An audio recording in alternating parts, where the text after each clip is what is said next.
E aí, investigadores? De volta para mais um caso aqui no canal, e o caso de hoje foi pedido lá no app Vizinho e é a prova cruel de como a corrupção na política brasileira, nesse caso na década de 60, pôde influenciar diretamente na vida de pessoas inocentes. Mas antes de começar, extras sobre o caso e tudo sobre True Crime você encontra lá no meu Instagram, que é @SabrinaCasos, e não se esquece também de se inscrever aqui no canal para acompanhar todas as novidades que ainda vão vir por aqui. Esse é o caso Araceli Cabreira. Roda a vinheta.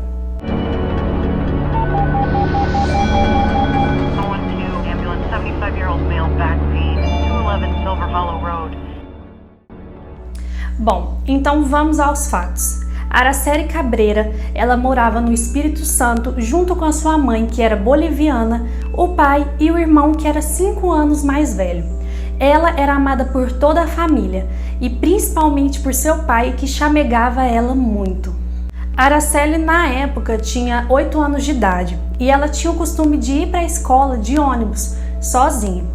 Certa vez ela perdeu o ônibus porque os horários não batiam. Então, a pedido de sua mãe, a diretora passou a deixar ela sair mais cedo da escola. No dia 18 de maio de 1973, como de costume, Araceli foi liberada mais cedo da escola e a diretora a acompanhou até o portão. Às 4h30 da tarde, 20 minutos depois de ser liberada da escola, Araceli foi vista por um adolescente chamado Luciano no ponto de ônibus brincando com um gatinho. Luciano disse que avisou ela que ela ia perder o ônibus e para que ela parasse de brincar com o gato. Ele também falou que ela não parou e perdeu o ônibus. Depois disso, foi a última vez que Araceli foi vista. Araceli foi sequestrada numa sexta-feira e por causa disso, nada pôde ser feito no sábado e no domingo. Os pais desesperados, então, pegaram fotos dela e foram até os jornais locais tentar que algo fosse feito. E só assim, depois de 2 dias, a polícia entrou em ação. No dia 24 de maio, um corpo foi encontrado atrás do hospital infantil e o corpo já estava em processo de decomposição e também estava todo desfigurado.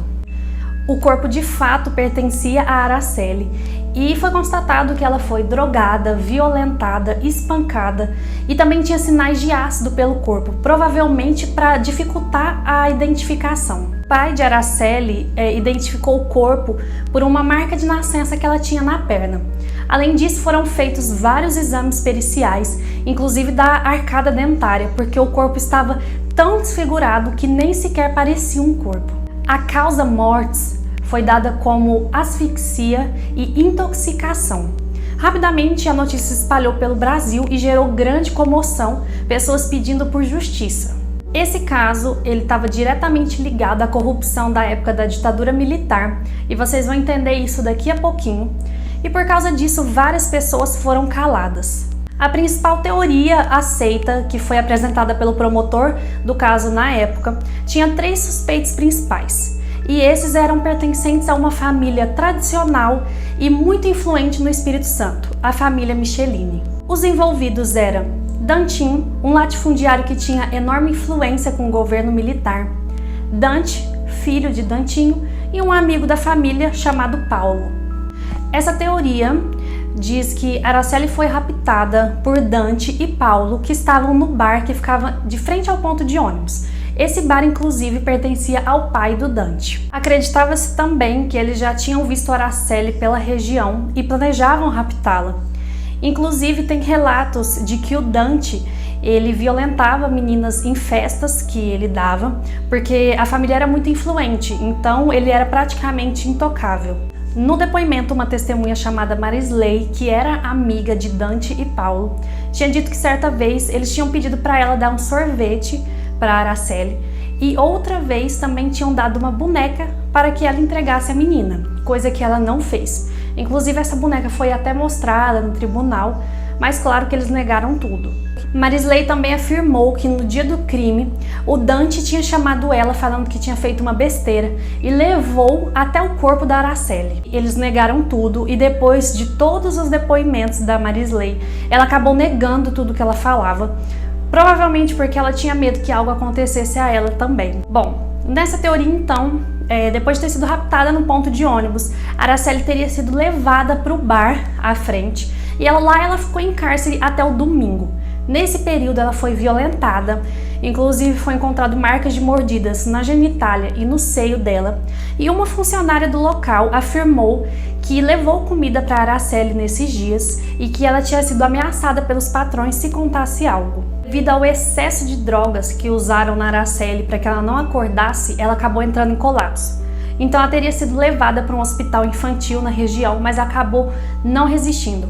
Então o corpo foi retirado de lá, jogado ali nas costas do hospital infantil. Mas apesar de tudo isso, a investigação se arrastava. Foi feita até uma denúncia no Globo Repórter em 1977 pelo próprio promotor do caso, o Volmar Bermudes, em que ele acusa o Dantinho de usar toda a sua influência com a ditadura militar para se livrar desse crime. Vários personagens-chave desse caso foram mortos nesse período de tempo, inclusive o tio do Dante, que era visto constantemente com a mãe da Araceli. Mas apesar disso, eles diziam que não se conhecia, o que acabou levantando um pouco de suspeita. Algumas pessoas acham que a mãe de Araceli teve algo a ver com o crime, talvez teria facilitado a captura da sua filha. Depois que toda essa história ganhou manchetes de que possivelmente ela estaria envolvida, ela acabou se separando do marido e deixando um filho mais velho com ele. Apesar de todo esse burburinho na época, nada foi achado ou comprovado que ligasse a mãe de Araceli ao desaparecimento. Outra pessoa que também acabou morrendo nesse tempo foi um sargento que, segundo a própria esposa, ele era muito indignado com o caso e estava prestes a solucionar. Ele acabou sendo morto com 2 tiros nas costas de armas diferentes. O julgamento acabou acontecendo só 7 anos depois e Dante e Paulo foram condenados a 18 anos de prisão mais multa, e Dantinho foi condenado a 5 anos de prisão por cárcere privado. As penas foram justificadas com provas, mas a gente teve uma triste reviravolta nesse caso, que algum tempo depois eles entraram com recurso e a sentença acabou sendo anulada. Depois de mais 5 anos, dentre esse tempo com troca até de juiz, eles foram absolvidos com uma justificativa de 700 páginas. Bom, já fazem 47 anos que aconteceu esse crime e até hoje ninguém nunca foi responsabilizado, como vários crimes que aconteceram no período da ditadura. Eu citei algumas mortes que aconteceram nesse período que estavam relacionadas ao caso, e estima-se que 14 pessoas acabaram morrendo e que elas tinham envolvimento de alguma forma, ou que tentavam investigar, ou que davam algum depoimento. O autor José Louzeiro, ele escreveu um livro que chamava Araceli, Meu Amor. Ele deu um depoimento que ele próprio, enquanto pesquisava sobre um homicídio em Vitória, durante o período de produção do livro, ele teria sido alvo de uma tentativa de queima de arquivo. Com todas essas tristes reviravoltas e por causa da comoção nacional, ele acabou instituindo o Dia Nacional do Combate à Exploração Sexual de Crianças, que é comemorado no dia 18 de maio. E todo 18 de maio a memória de Araceli Cabreira é relembrada em todo o Brasil. Bom, se vocês tiverem alguma informação que eu não falei aqui no vídeo ou quiserem corrigir ou complementar qualquer informação, pode deixar aqui nos comentários que eu vou dar uma olhadinha. Eu espero que vocês tenham gostado do vídeo de hoje. Não esquece de ir lá no Instagram porque tem extras todo final de vídeo. Se você gostou do vídeo, não esquece de dar aquele joinha. Não se esquece também de se inscrever aqui no canal para você não perder nenhuma novidade que vai ter por aqui. E eu te espero no próximo vídeo pra gente investigar mais. 75-year-old male back scene, 211 Silver Hollow Road.